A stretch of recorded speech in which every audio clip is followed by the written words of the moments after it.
Stillwater's Morning Scramble. Glad to have you here. It is a Friday morning, and an honor to have not only State Representative Trish Ranson in, but the Mayor of Stillwater, Will Joyce. Good morning, Steve. Good morning, Trish. Good morning. We were on the same page last night, you and I. Well, I think we were, but I don't know who I sent the text to because evidently I didn't send it to you. I sent him a text when the news was breaking about the announcement that we're going to go into, and which I support completely, and I think most people do. I know you have vocals, and so I sent Will a note saying basically, hey, if you want a spot on the show, whatever time works for you, we've got that time. And he wrote back, I just sent you a note. Where'd it go? I started panicking, going, who did I text if I didn't text you? Because I'm pretty sure I sent a text. I never figured that out. I think I must not have hit send. Probably. I've done that, where you go and you look back and you go, oh, man, or same with answering. But really appreciate where we are right now. It's a little after 8 o'clock, which means the state of emergency has carried over. It's taken place. Yep. Let's set the stage here. What does this mean? Well, it means really that we're just recognizing the current situation, at Stillwater Medical Center. That's a big part of this is just putting out there for the public and making sure people understand truly what the state of our medical system is here in Stillwater. I mean, it's been full for several weeks. It's been overfull for several days. It continues to be at crisis care levels, and we felt like certainly with the influx of people this weekend, with the holiday weekend, with what continues to be an upward trend here locally, it was time for us to put that message out there and to say this is an emergency situation. I mean, we don't make it an emergency by declaring an emergency. We're just recognizing what's actually happening on the ground right now. And trying to get the hospital as much flexibility as we can in terms of how they deal with it. Well said. And Trish, anything you have to chime in, just go ahead. And I know you're supportive of this as well. Absolutely. I think what's interesting, too, is after our announcement, I saw there was a press conference with Commissioner Fry. And Commissioner Fry has a very different view of what is happening across the state. And that is also very concerning because it's like this is not what has been happening, at least in Stillwater for sure. But I know across the state it's not what is happening. It's not what's happening anywhere. I don't understand the disconnect between the reporting that's happening at the state level and the action or lack of action that's happening at the state level and what the reality on the ground is in Stillwater, in Oklahoma City, in Tulsa, in Norman, in these communities. I mean, there is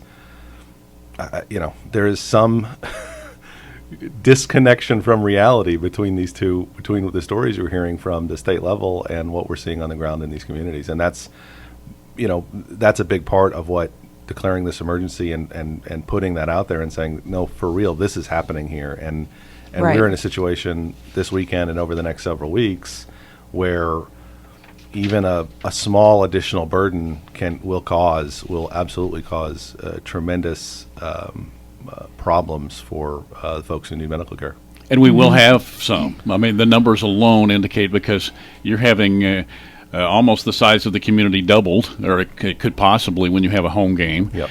And we're going to have extreme heat in the afternoon. Mm-hmm. And so you do have just the numbers alone when you figure out how many people are there.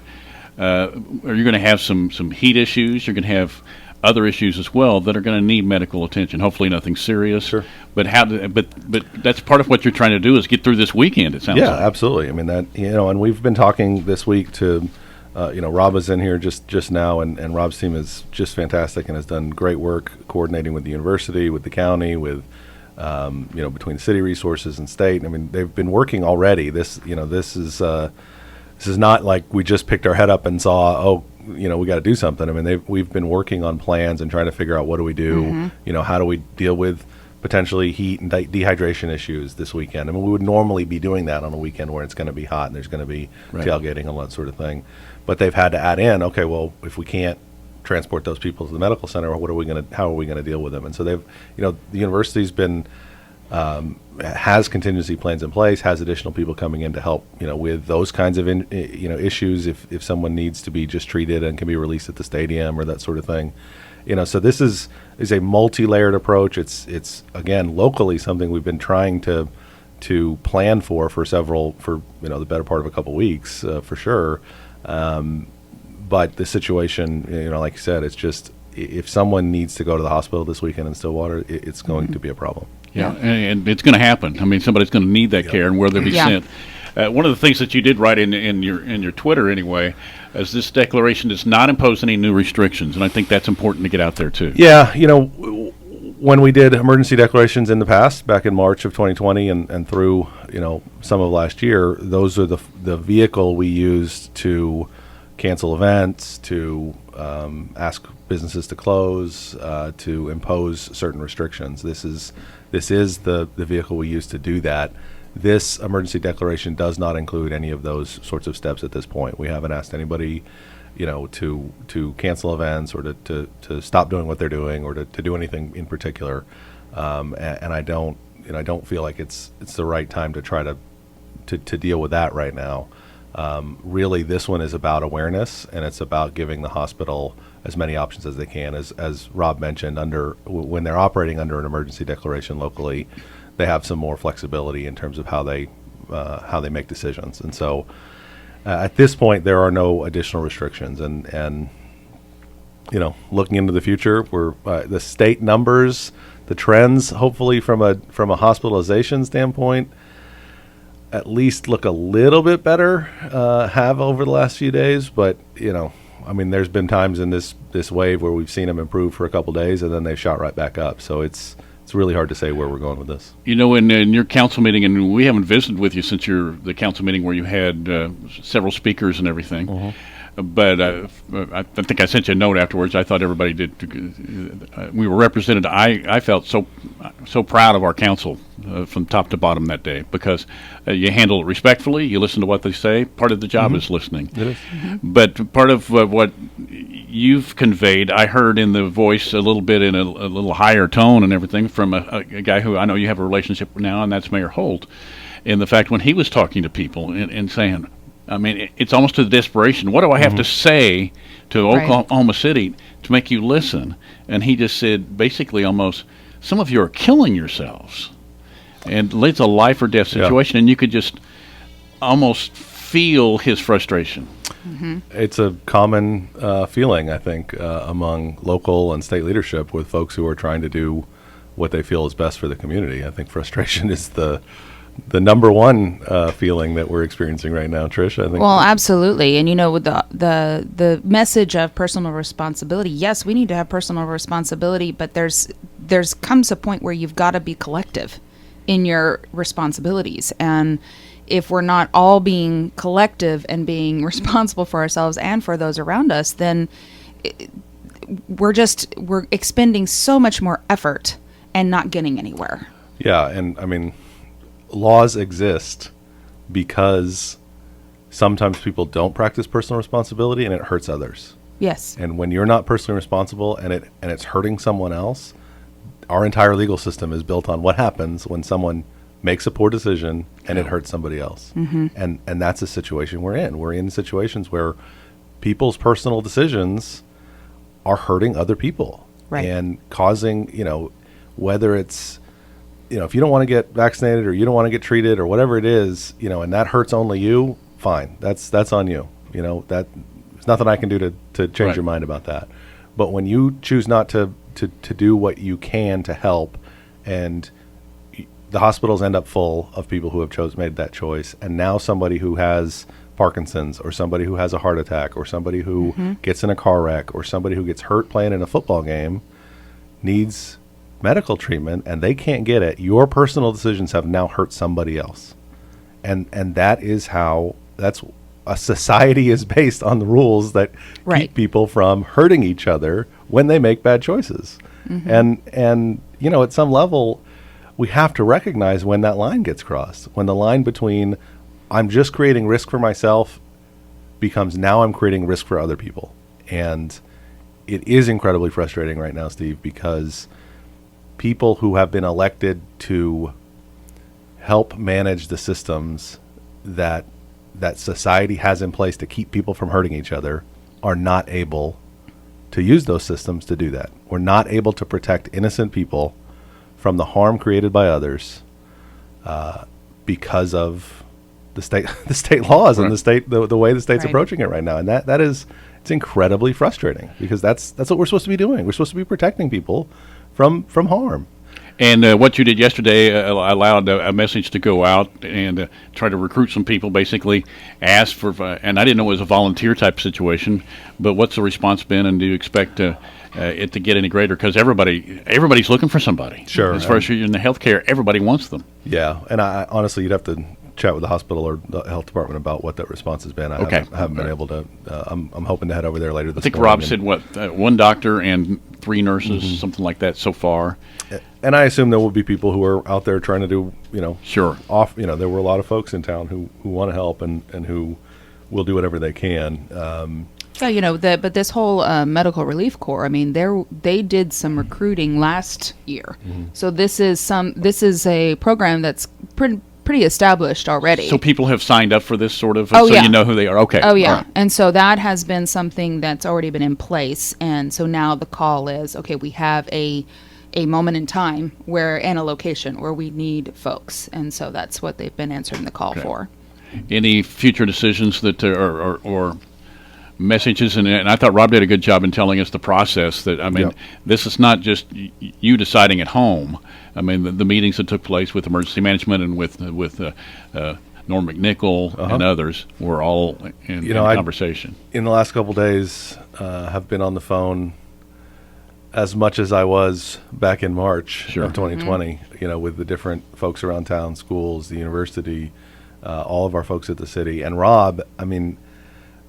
I know you guys sitting here in this room know about Rob Hill and what he does, but the rest of this community needs to understand what kind of effort and work Rob Hill and his team in emergency management do to make this happen this weekend. Just to get, because my emergency order doesn't necessarily mean that the state health department comes in and does this, right? They weren't like forced to because we declared an emergency here locally. That was Rob and his team and his contacts and the people at the hospital, them doing a lot of work to make sure that people understood what the situation was and what we needed. And so, it's he and his team are so flexible. Fantastic team. They figure out what needs to be done and they go do it. What's the plan? What's the backup plan? What's the backup to the backup plan? What is if XYZ happens? If aliens come down from the sky, what happens? You know what I mean? It's amazing. It really is. We did we did a whole. They redrafted our whole emergency management plan here in the last. Gosh, I have no sense of time anymore. But within the last couple of years, and it's a 150, 250 page document, that lays out every possible scenario and whose job it is. If this happens, here's what all 12 of these people are going to go do. And this is how we're going to talk to this group. And this is who we're going to talk to. And when I talked to Rob earlier this week and said, hey, what's the plan for this weekend? What happens? When there were 12 people waiting in the emergency room, what happens if there's a problem at the stadium? What happens if there's a big incident at the lake this weekend? And he pulled out his whole big binder. He had it wasn't like he was going, I don't know. They knew, like I said, they've been talking about this. They've been planning for it. But he went through the whole thing, and I said, Rob, it sounds like you guys, that sounds like a tornado just went through town, and now we're at like DEFCON 5 or whatever on how do we deal with a situation where we've got a full hospital and potentially a lot of other people who need to be there. And he said, that's where we are. This is full engagement of everybody and all the options and all the resources we've tried to bring to the table. And that's when I'm kind of looking at it going, we have to call this what it is. This is an emergency situation. People need to understand what the situation is. Yes. With you doing that kind of legwork and stuff, are you in conversation? We're going to have Kyle here, who's Senior Vice President at Oklahoma State. Are you in conversation, or do you need to be with OSU and with Stillwater Public Schools? Because in talking to Senator Coleman yesterday, he's been in conversation with the folks in Ponca, and it's dire there too. And their superintendent is getting phone calls and getting harassment and stuff like that. That's my word, not hers.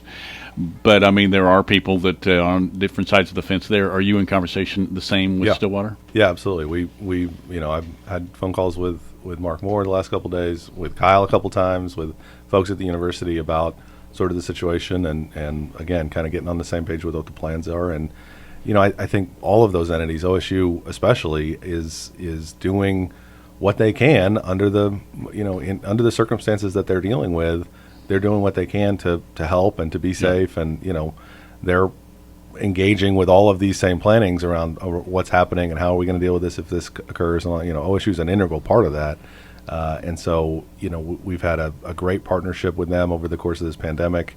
That's grown out of course, the partnership we have with them for everything else we do around the city. So it's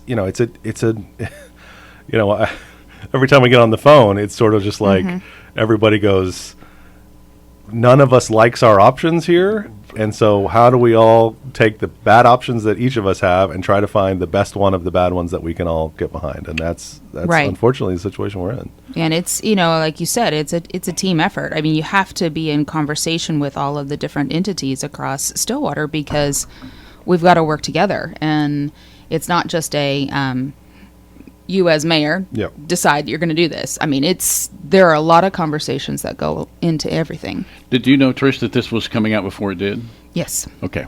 Yeah, reached out to Trish as well. We like she said, we need that coordination. I mean, none of us can solve any of these issues individually. Absolutely. Right? I mean, you can't just look at it and go, well, this is really a state problem. Trish, go take care of it. Or this is really the university's fault, so they should go to it. Or this is a city. I mean, none of these issues. Right. I mean, COVID, not COVID, economic development, transportation, all those things are joint efforts between all of those entities in the community. And we really have a tremendous working relationship among all of those groups right now, which has not always been the case. No. But we do now. I've done this long enough now. I have the different combinations in, and I can attest to that. I mean, I think it's as well-oiled a machine as we could possibly have at this stage. I think the big thing about working with groups like this is that when you know and understand that those groups understand the importance of collaboration as well, right? It's sometimes I think in the past when there's problems, it's because this one entity they only care about what's best for them, and they're not necessarily interested in collaborating, right? And that's where, and because then you go, well, if they're going to act like that, then I'm going to act like that, and if they don't care about us, we're not going to care about them, and so having groups, with Dr. Strum coming in,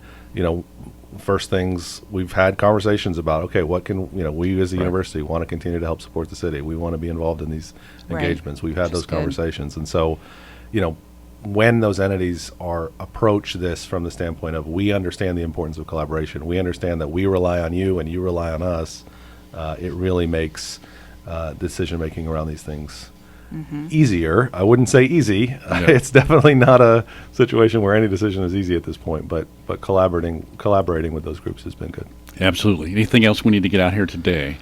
We are off on. We're doing a show on Monday. We will be here on Labor Day, and it's a holiday, and I think you deserve a holiday. But if you do want to come in, please send me a note, and if you can mull that over. But if you have a message you want out there, I'm going to be here. We'll monitor the situation. I'm planning on working on an old car with my son this weekend. So okay, that sounds I would rather do that than come sit here with you. Thank you. I'm not nothing against you, but no, I would imagine I would feel the same way. Right. So, but we will, just the point of this declaration at this point is to let people know this is a serious situation, and we're in a bad spot at the hospital right now, and we really, really need people to take heed of that, to recognize what the situation is, and to act accordingly, to recognize that I should probably be more responsible this weekend than maybe I would have been. I mean, not that most people are just out there being crazy reckless, but hey, it's an excuse not to get on a ladder and clean my gutters. There you go. I'm for that. I'm for that deal. But hopefully, with hot weather and excuses to drink a lot of beer this weekend, people will recognize that maybe that's not the best idea, and that's an important issue too, because that's a big part of the weekend too. Yes, indeed. Yeah, well said.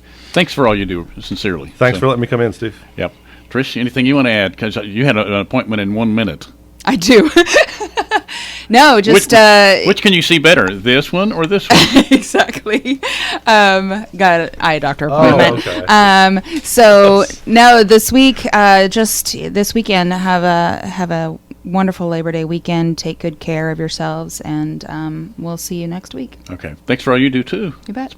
We covered a lot, and I really do appreciate it. Yep. So, and either one of you, if you need on, I'm here on Monday. Okay. Thanks, Steve. Thank you.